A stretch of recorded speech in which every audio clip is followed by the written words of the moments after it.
Hello and welcome to the podcast that asks the question, what can the kids watch? I was really, really tempted to try and do it in a Rod Serling voice. How would you do it in Rod Serling voice? Hello, good evening and welcome to the podcast that asks the question, what can the kids watch? That's pretty good, actually. I know. I've heard Rod Serling enough that I can do it. Now, there is a reason I'm doing a Rod Serling impression, and I hope people know who Rod Serling is. You should know who he is. He's important. Yes.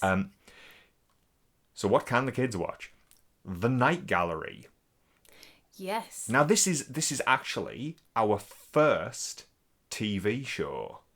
It is. All the others, everything else has been filmed to this point, but we never actually said this is exclusively for films. It's what can the kids watch. So TV shows are allowed. So, but what we have done, we're only going to focus on the pilot TV movie. Yes. Which was 1 hour and 39 minutes. The episodes usually are 50 minutes long. And it consisted of three? Yes, three episodes. three stories. One episode, three stories. Yes. And this was made in 1969, but the series ran from then till 1973. Mm-hmm. And it's an anthology series. So series 1 basically has episodes made up of 2 to 3 stories. Then series 2 and 3 started to chop that down a little, and it was more like just one spooky story per episode. And the directors of these 3 stories that we watched in the pilot movie are Boris Sagal, who did the Omega Man, which is relevant because Omega Man is an adaptation of the film I Am Legend, and we're going to talk about another adaptation of that in the future, but we'll get to that later. He also directed some really good episodes of Columbo, and the second story is directed by Steven Spielberg, the first thing he ever fucking made, and it's a cracker. What a confident first effort. And directing John Crawford as well. Bloody hard for anybody. And then the other one was directed by Barry Shear. Unfortunately, I don't actually know who Barry Shear is. I've not really encountered much of his work, if any. So, he seems like mainly just an American TV director. So anyway, what is the Night Gallery? The Night Gallery is the spiritual successor to the Twilight Zone. Now, the Twilight Zone, hosted by Rod Serling, he wrote a lot of the episodes.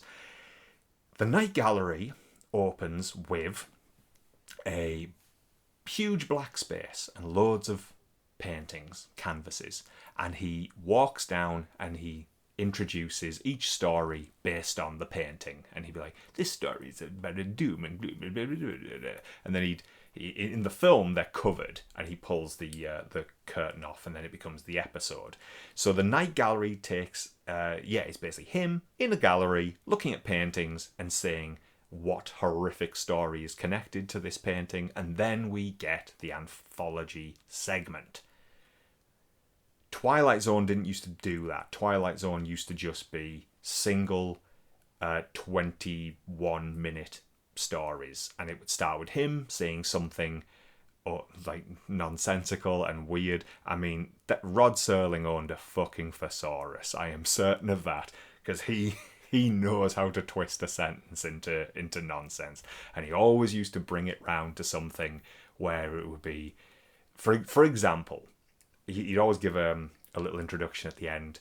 Not an introduction. He'd tell you at the end of each episode what the next episode is going to be. And he would, to give you an example, there's one he speaks along the tones of, and he'd always refer to men as Mr. and women as Miss. And so he'd say, next week, you will be joined by Mr. Burgess Meredith, playing a man looking for peace, solitude, and tranquility. Unfortunately, it's the peace, solitude, and tranquility that can only be found in the Twilight Zone.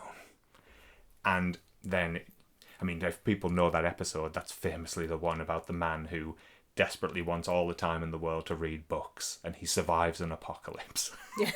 It's bloody good, that story, and Burgess Meredith is incredible in it.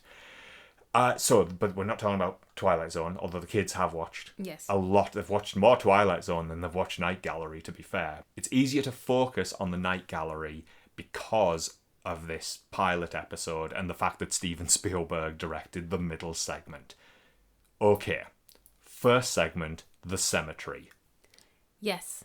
Old man who likes painting, and he's quite rich. Yeah, I don't think he made his money from the paintings. No, it seems like a plantation or something like that. Yes, so it does. It's inherited money. definitely Southern Gothic. Yeah, and he's on his way out, Yeah. and he ends up with a bratty, self-centered asshole of a nephew. It is a nephew because it's his sister's son. Yeah, who knows the guy's dying and wants to hurry it along so he can get his inheritance. Because the inheritance was supposed to go to the bratty nephew's mother, but she has died. Yeah. And it also stipulates that if the money can't go to her, it will go to her heirs. Yeah. And this arsewipe turns up, and it's Roddy McDowell, Yes.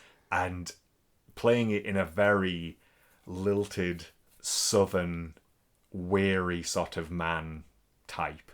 Oh, he's an asshole. Yes, but the sort of type who, if it gets a little hot, he will declare that the vapors have got him. And then you have his butler, Yeah, who's played by Ozzie Davis. the who, old guy's butler. Not yes, Roddy yeah. McDowell's. Sorry, the butler that's already in the big Yeah, house. who served the guy for 30 years. Yes, And and seems like a nice guy, Yeah. and a man who cares about his employer. yeah. Anyway, long story short, the old guy dies. Mm-hmm. Caused, hurried along. Yeah, hurried along by Roddy McDowell. And so he inherits everything, and he's just impatient, isn't he, to get his inheritance. And Yeah, the guy's been dead like a minute, and he's already bothering the lawyer, saying, well, give me my money. And the guy's like, well, I think we have to wait until we've buried him and such. Yeah, That it's is the protocol. And he's like, no. If it's not a legal requirement, you give me my money now. yeah, morally, you don't like him. Yeah. You want him to get his comeuppance. And Although I do kind of like him because he's Roddy McDowell, and I think it's a brilliant performance.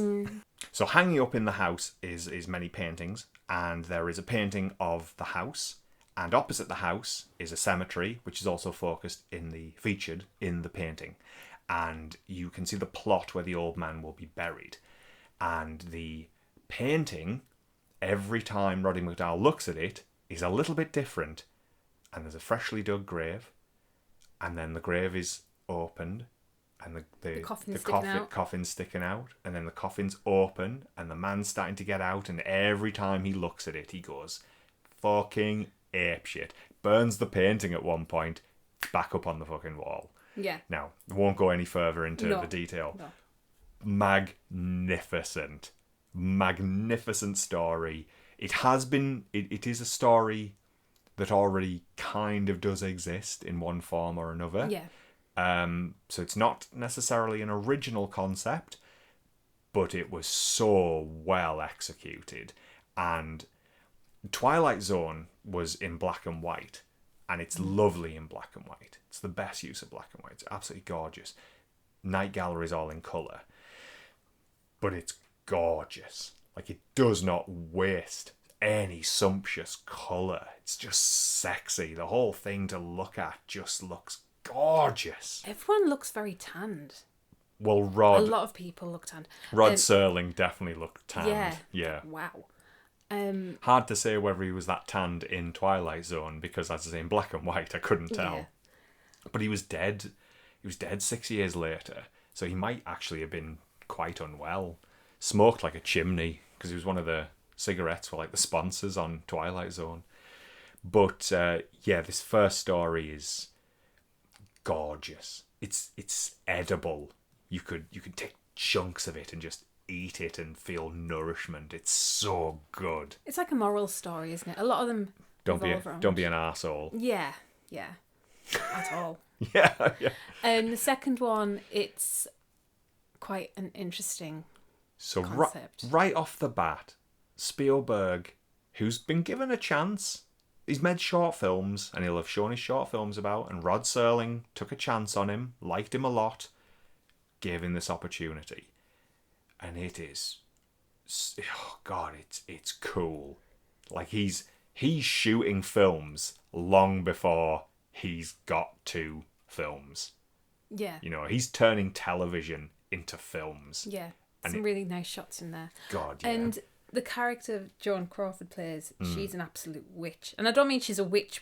I just mean she's... Yeah, because she's horrible. in a show like this, she could have been a Yeah, witch. she could have been a witch. But she's an arsehole. Yeah, she's a rich bitch. So she's blind. She's been blind her entire life. Yeah, and she's got a chip on her shoulder about that. Yes. And she's filled her apartment with incredibly beautiful things and statues and busts and paintings and things. And she's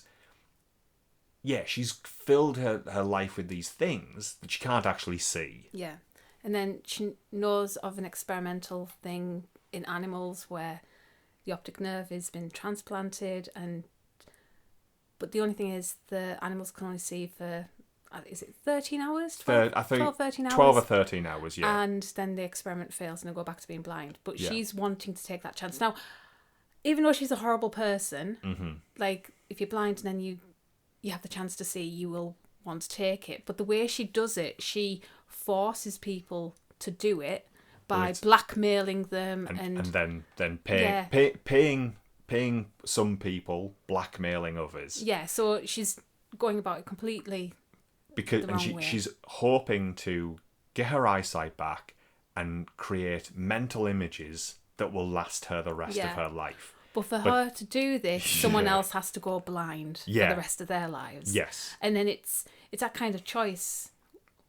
But with the doctor, it's so sad. It is really, because the guy that the guy who's going to give up his eyes is Tom Bosley, who is the dad from Happy Days. Yeah, because I was like, I know him from somewhere. He was also in something in the 90s where he was a priest, and he might have also been a detective. Typical 90s kind of random, that thing random where detective. Detective, insert weird other occupation. Yeah. But it's because he's so lovable as the dad from Happy Days, and he's he's a nice figure in television and film, Tom Bosley. So to see him absolutely down on his luck and so in such a bad state that he's prepared to go blind for $9,000. Is it gangsters or something? But you know what confuses me? It's like, well, he owes $9,000, so why not ask for more money? Because you're going to need more money after it for the care because you're going to be blind. Yeah. That's what really confused me. It's like, you can ask for more money. She's desperate. Yeah. Don't just get the required amount to pay off the bloody debt. She can afford it as well. What an arsehole. Yeah. But it was just every element of it was like, yep, that's something interesting. That's a weird choice. Well done, Stephen. Well done. Can't really say much more about I don't it without spoiling it, no. but it is kind of like, oh, okay.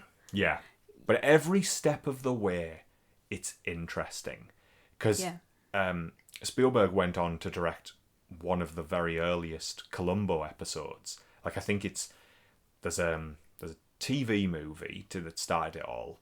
Then there was one pilot, then there was a second pilot, and I think Spielberg's is the second pilot, and his Columbo is the same. It's excellent. Mm-hmm. It's just, this man is ready for the cinema.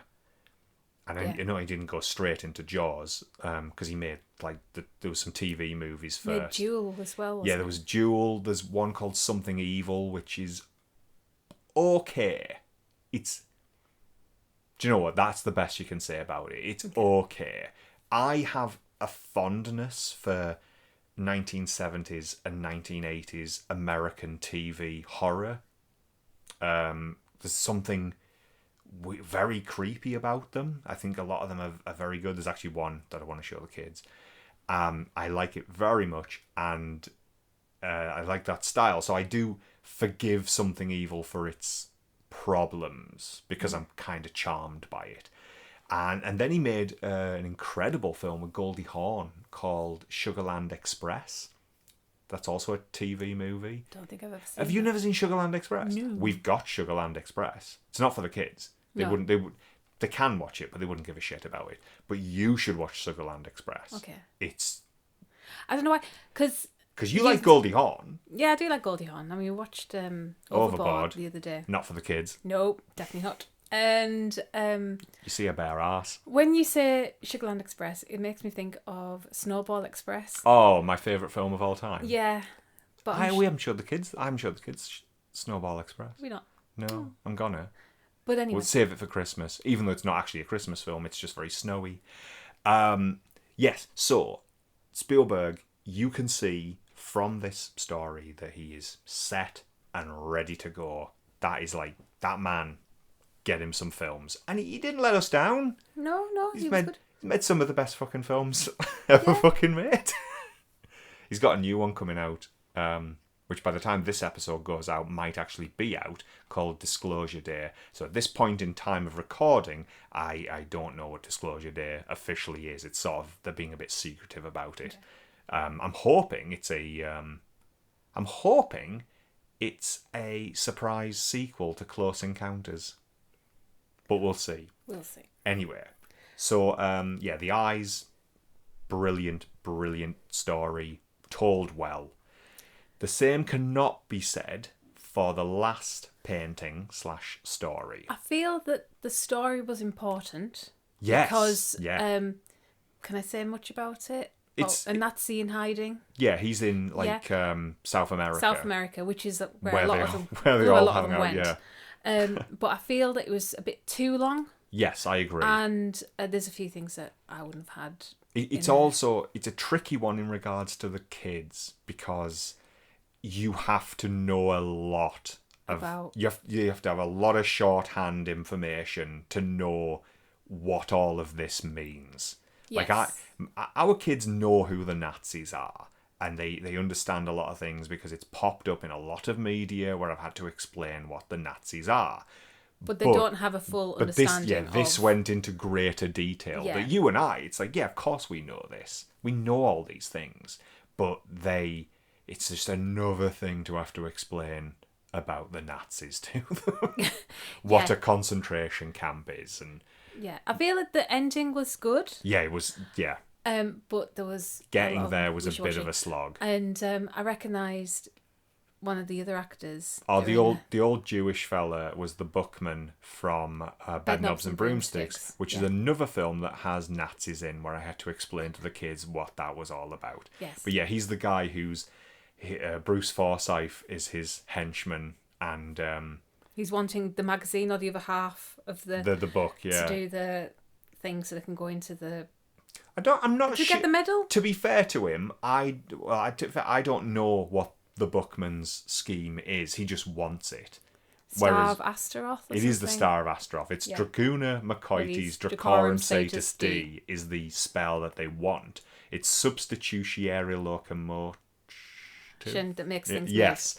But I don't know what he intends. I don't actually know what he wants it for. He maybe just wants the book. Yeah. But obviously Eglantine Price, she has proper plans for it. But we're not talking about Bedknobs and Broomsticks. But yeah. So yeah, the third one is a bit too long-winded. Yeah. But I the could've- payoff at the end's good. Yeah, it starts well, and it ends well. Yeah. And there's bits in the middle that it's like, yeah, we need this, but there was some bits that were too long. I'm not sure I needed the prostitute No. living next door to him. Didn't need that. No, I think that made She was it. taunting him, wasn't she? She was, And I think that and he was just I appreciate what it was doing, but I'm not sure it was completely necessary. Although I did like the shot where. through the wall. Yes, Yeah, they're talking the to- shot is wide enough you can see both beds, and Mm-hmm. the head of each bed is at the wall together. It looked like a play. Yes, it did look like Yeah. a play, yeah, but very well performed as well.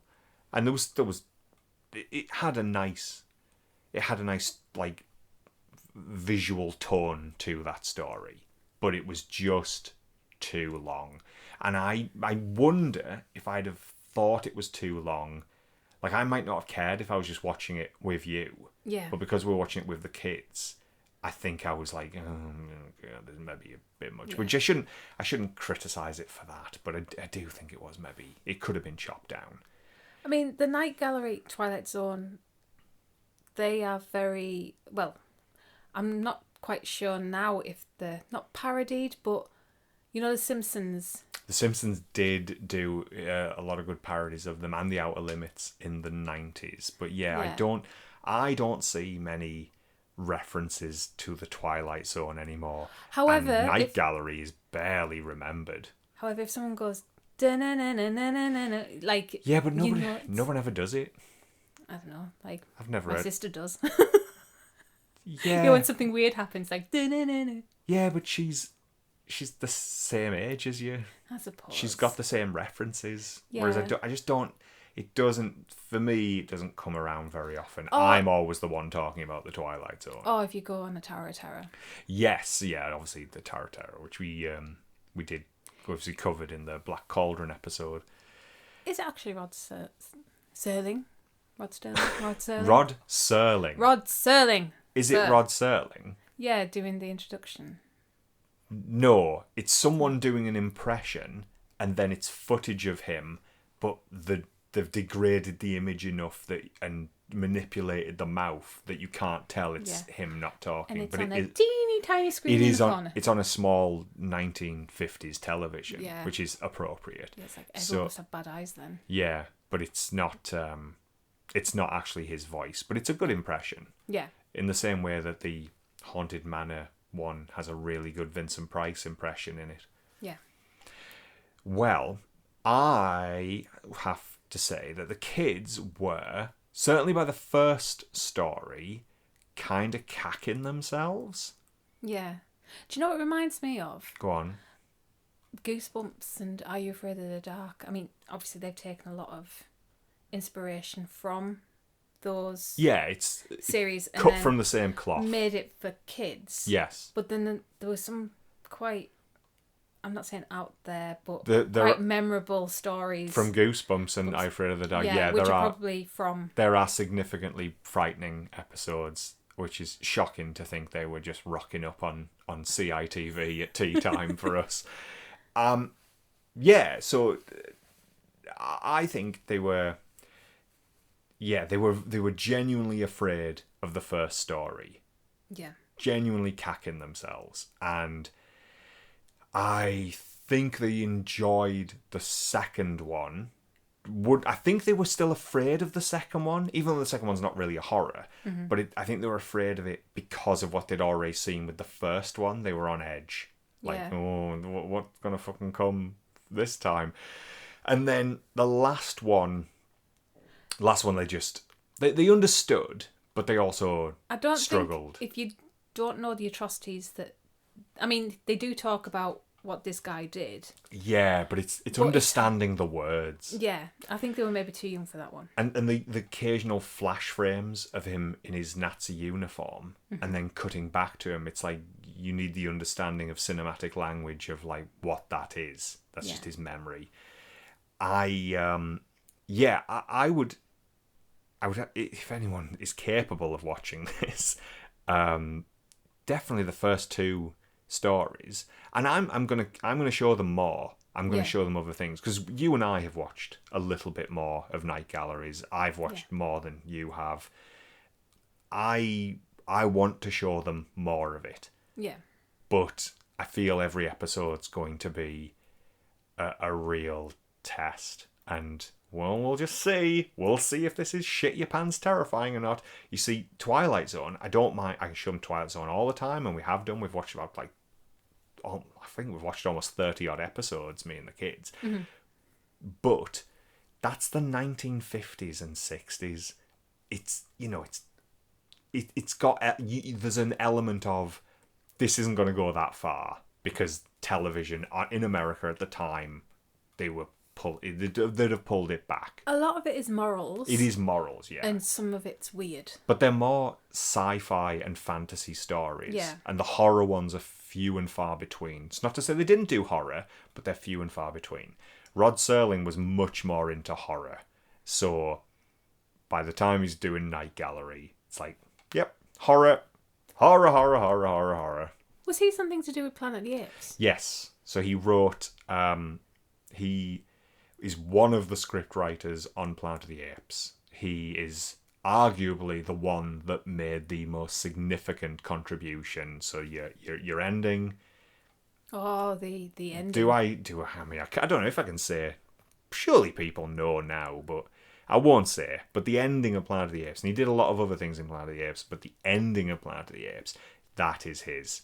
He brought that to the table. What is arguably one of the greatest twists in cinema history, he brought to it. And there's a Twilight Zone episode that feels like the precursor to that. Yeah, I love Rod Serling. I think he's fantastic. What did you say they called him? Was it Hollywood's angry young man? Yeah, something like that. Yeah, because he was stubborn and he demanded and he wanted to get his way. Yeah. And he was constantly in a tug of war with the networks that he worked with. And he didn't have a very good time making Night Gallery because the producer was apparently an arsehole. But then he was creative, and all creatives are a bit angry. Are you looking at me specifically? No, I just think like it goes hand in hand with being creative, and sometimes you don't get exactly what you want, and you get angry about it. And that's true. And I will perfectionism. Well, I'm not sure I can call myself a perfectionist because I don't have the money I would require to genuinely create the perfection I'm striving for. But I try to write and create within my means. Mm-hmm. I think that's fair to say.